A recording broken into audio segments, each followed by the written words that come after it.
You will hear a number of different recordings, and you will have to answer questions on what you hear. There will be time for you to read the instructions and questions, and you will have a chance to check your work. All the recordings will be played once only. The test is in 4 sections. Write all of your answers in the listening question booklet.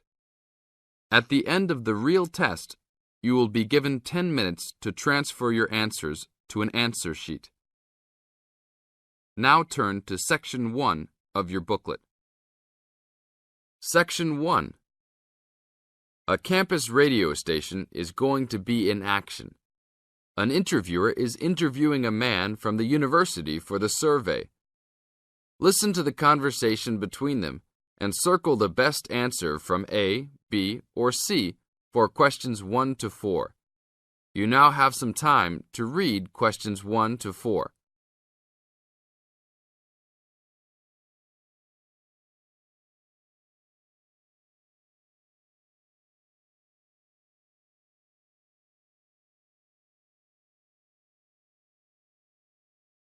You will see there is an example which has been done for you.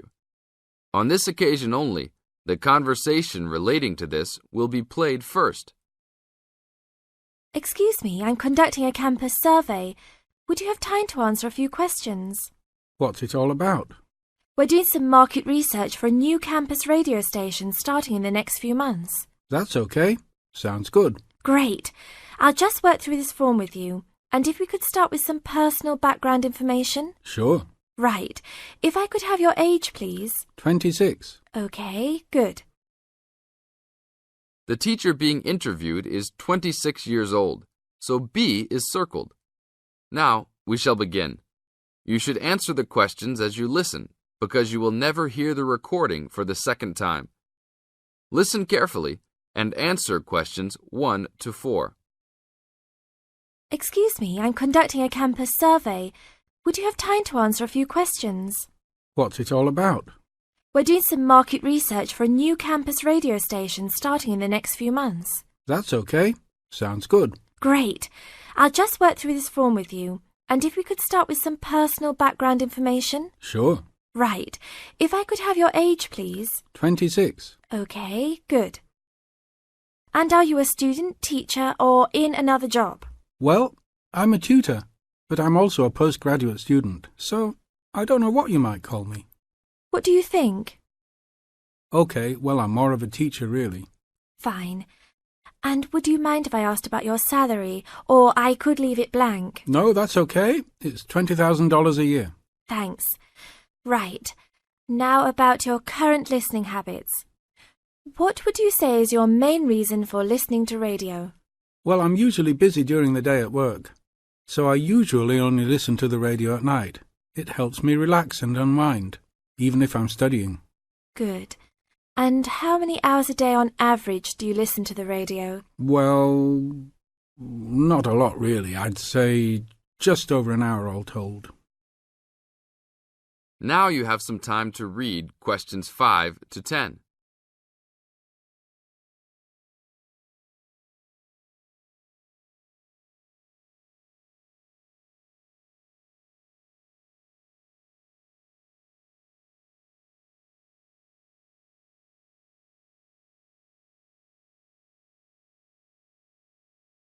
Now listen to the second part of the interview and answer questions 5 to 10.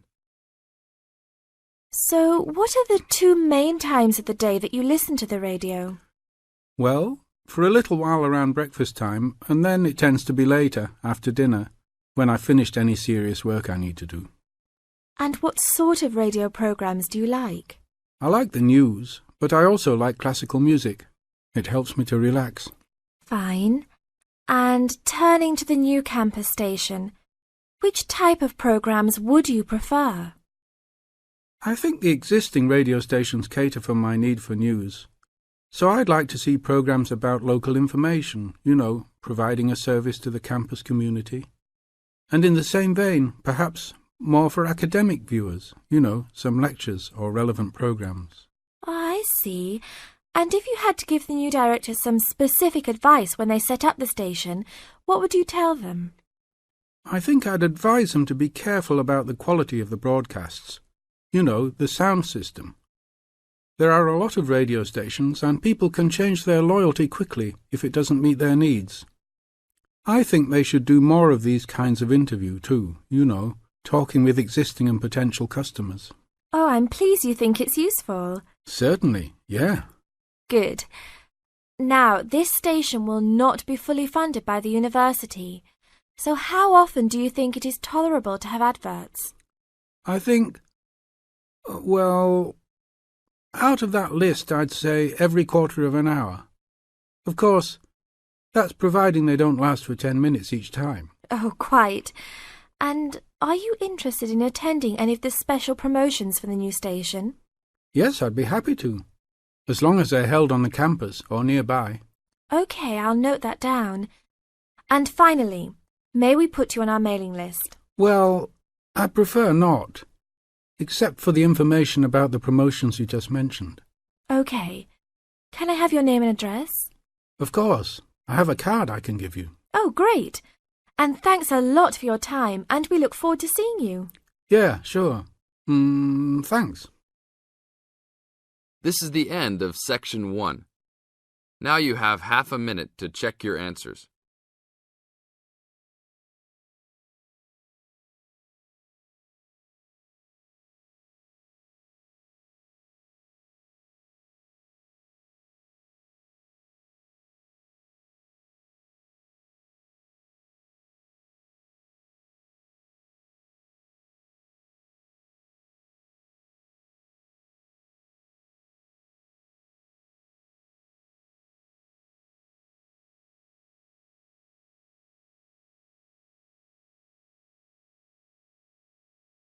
Now turn to Section 2. Section 2. You'll hear a man talking about living and working on Trinidad. First, you have some time to look at questions 11 to 15.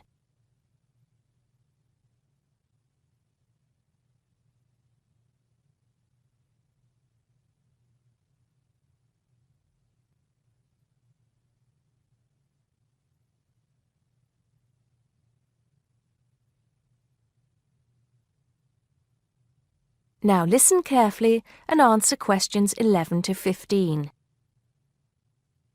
Hi, I'm Steve Pinfold, and I'm here today to tell you about my gap year, which I took about 20 years ago.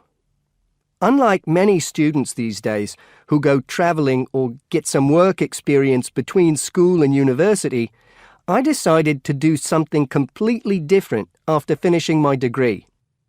I applied to work for a charity organisation. What it does is it sends people with particular skills to countries where those skills are needed. Apart from having some experience teaching English to summer school students, I didn't have any particularly useful skills, I thought, but luckily I was still accepted. I had to find the money for the flight, but you get free accommodation. I stayed with a family of 5. And you do get paid, but not much. It's a bit like pocket money, enough to get by. I worked in an orphanage and taught English at a local school. Where was I? Well, originally I was going to be sent to a village in India, but at the last minute the organisation decided to send me to Trinidad. Now, this is a fascinating place. It's an island in the Caribbean.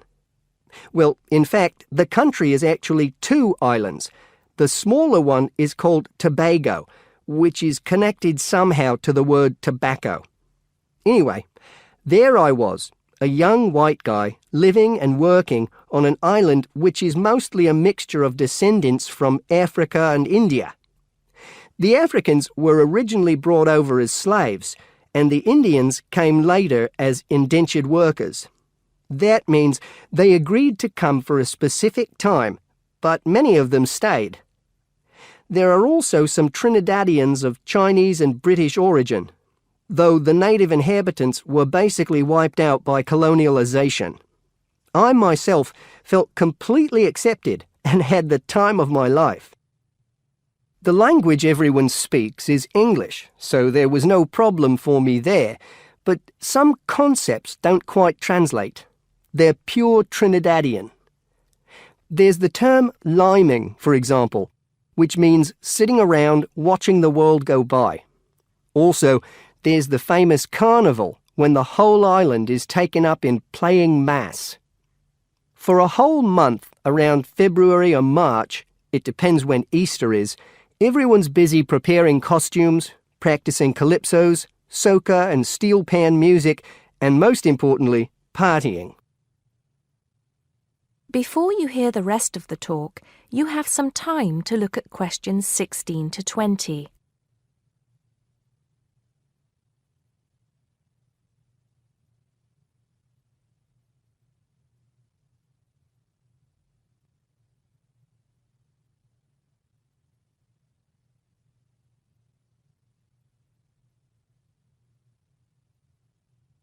Now listen and answer questions 16 to 20. When the actual official carnival starts, it's days of 24-hour dancing in the streets. In Trinidad, it's called whining. You've probably seen this sort of thing on TV, in the more famous carnival in Rio, or even at the Notting Hill Carnival in London. Many people join bands, each one of which has a theme. For example, the Sea or Jungle Fever, and they have costumes designed and made to go with the theme.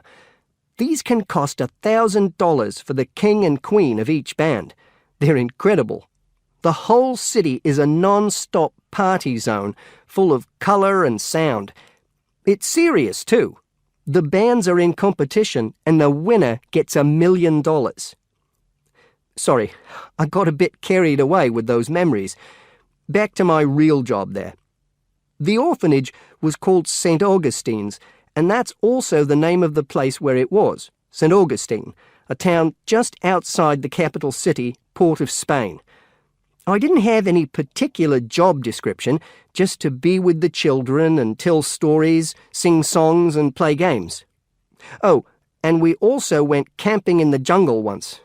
I could tell you a few stories about that particular escapade.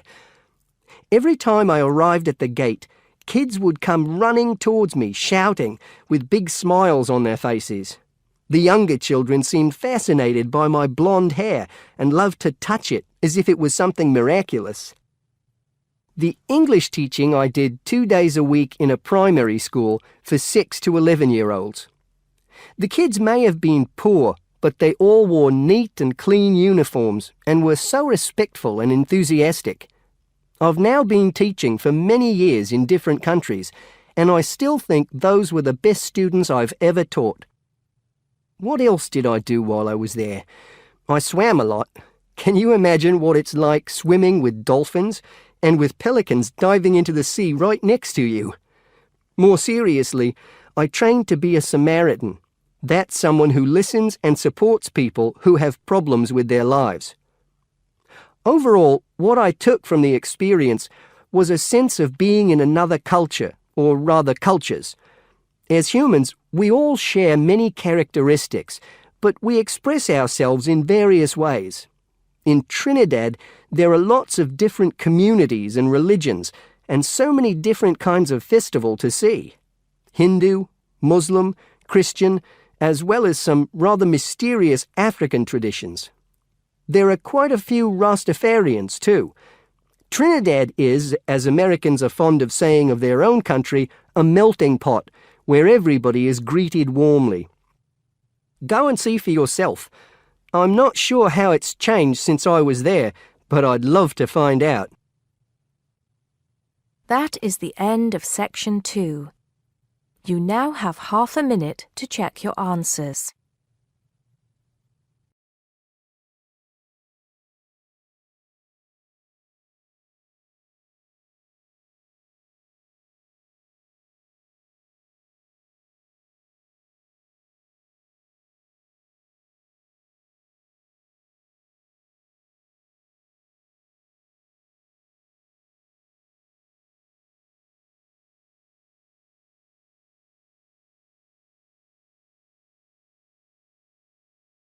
3, you will hear part of an interview between Dr. Hilsden, a member of staff on a fashion design course, and a student, Julia, who is applying to do the course. First, you have some time to look at questions 21 to 23 on page 130.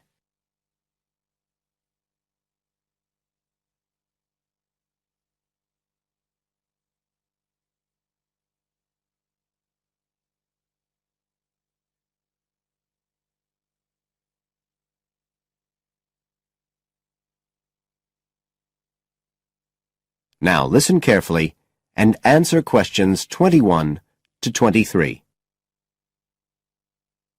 Right, Julia. So, from your CV and portfolio, and what you've already told me, you seem to be very much the sort of person we're looking for on the postgraduate course. So tell me, you finished your fashion design course in London 4 years ago. Did you think of carrying straight on and doing a higher degree at the time? Yes, but there were financial pressures, so I ended up working in the retail industry, as you can see from my CV, and actually it was a very useful experience.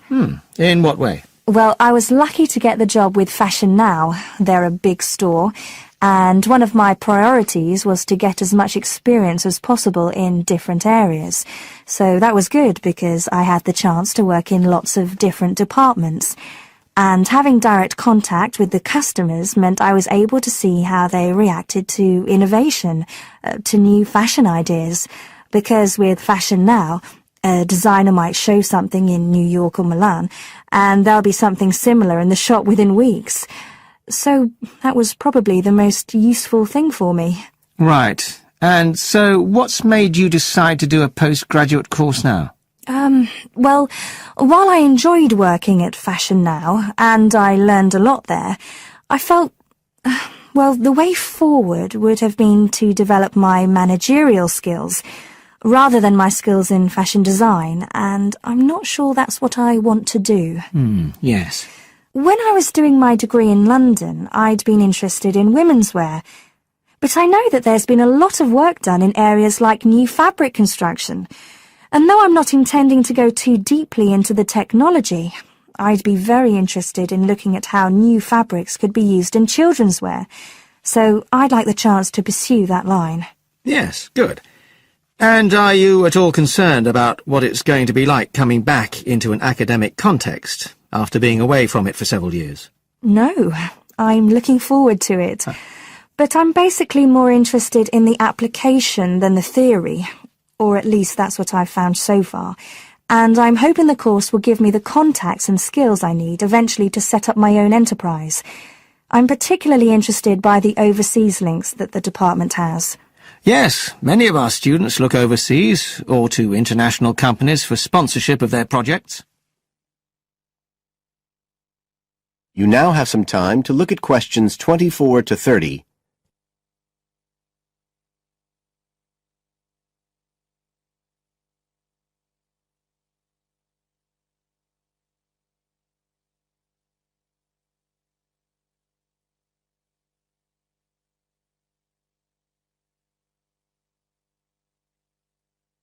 Now listen and answer questions 24 to 30. And the facilities here look excellent. I just went to look at the library. It's really impressive. There's so much room compared with the one at my old university. Yes, most students find it's a good place to study. And there are link-ups to other universities, of course, and all the usual electronic sources. The staff run an information skills program, which we recommend all postgraduates do in the first week or two. Design students find these special collections particularly useful. Yes. Then we have a separate computer centre, which has its own academic coordinator, Tim Spender.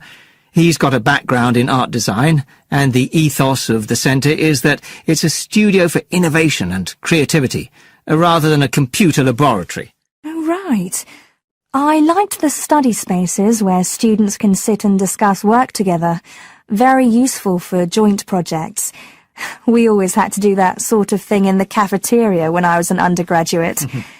And I read in the brochure that there's a separate resource for photography. Yes, it's called photomedia. It's not just for photography, but things like digital imaging and new media. It's a resource for all our students, not just fashion design. And we encourage students to work there, producing work that crosses disciplinary boundaries. It's well used. In fact, it's doubled in size since it was set up 3 years ago. And we also have an offshoot from that, which is called time-based media. This is for students who want to develop their ideas in the area of the moving image or sound. That's in a new building that was specially built for it just last year. But there are plans to expand it, as the present facilities are overstretched already. Right. Now, is there anything you'd like to ask about the course itself? I know it's a combination of taught modules and a specialist project, but how does assessment fit in? Well, as you'd expect on a course of this nature, it's an ongoing process. The degree course has 4 stages, and there are what we call progress reviews at the end of each of the first 3. Then the final assessment is based on your project. You have to produce a report, which is a critical reflection on your work. And is there some sort of fashion show? There's an exhibition. The projects aren't all focused on clothes as such. Some are more experimental, so that seems more appropriate. We ask representatives of fashion companies along, and it's usually well attended. Right. And another thing I wanted to ask. That is the end of Section 3. You now have half a minute to check your answers.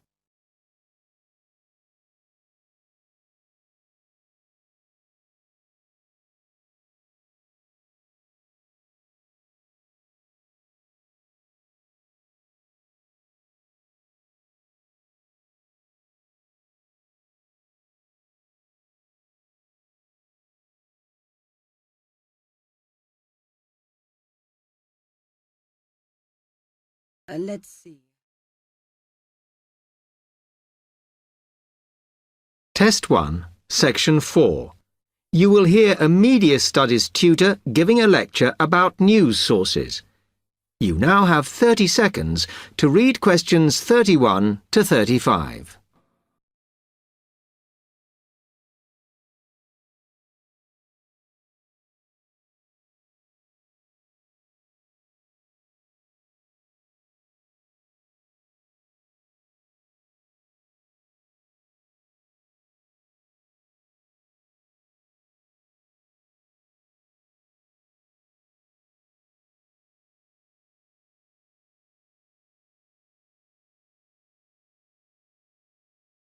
Okay, now many of you will have heard about the predicted death of newspapers, as people increasingly access the TV and the Internet for their news. Today, I want to look at the USA, which has very advanced news sources, to see if this is actually true.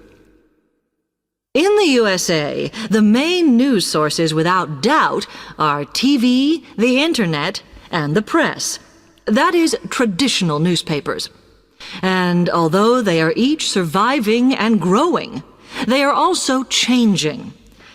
Obviously, TV news has been around for a while, and the early evening bulletins, when people get in from work, are very popular. I suppose we traditionally think of the morning newspaper arriving on our doorstep with the daily news. Interestingly, this is not borne out by the statistics, which show that readership in the U.S. is much higher when people have time to relax, when they're not working, especially on Sundays. The Internet is also a popular weekend activity, but shows no variation with weekday access. So people are using the different sources in different ways. Interestingly, local radio has been hit less by the grip of quite strong local newspapers than by the Internet, which is seen to offer a better regional service. But just because the Internet is seen as the new force in news media does not mean it is dominant. Television has, of course, been global for a while. But now technological changes, which have fueled the rise of online news, have also allowed newspapers to print and distribute editions across the world. In fact, Internet news, which is seen as the big competitor for traditional markets, does not offer that much variety. Often, the sources are the online versions of the newspapers, whereas television, in order to offer something different, has had to come up with a much more mixed bag of reporting, from hard news to light reports on celebrity events. Another issue is reliability. The Internet is virtually unregulated, so anything can be reported there, whether true or not. Journalists on newspapers have fought a long, hard battle to fight intervention and to retain the freedom of the press. Television, however, is seen as critical to political power and has become subject to harsh controls about what it can or cannot say. You now have 30 seconds to read questions 36 to 40.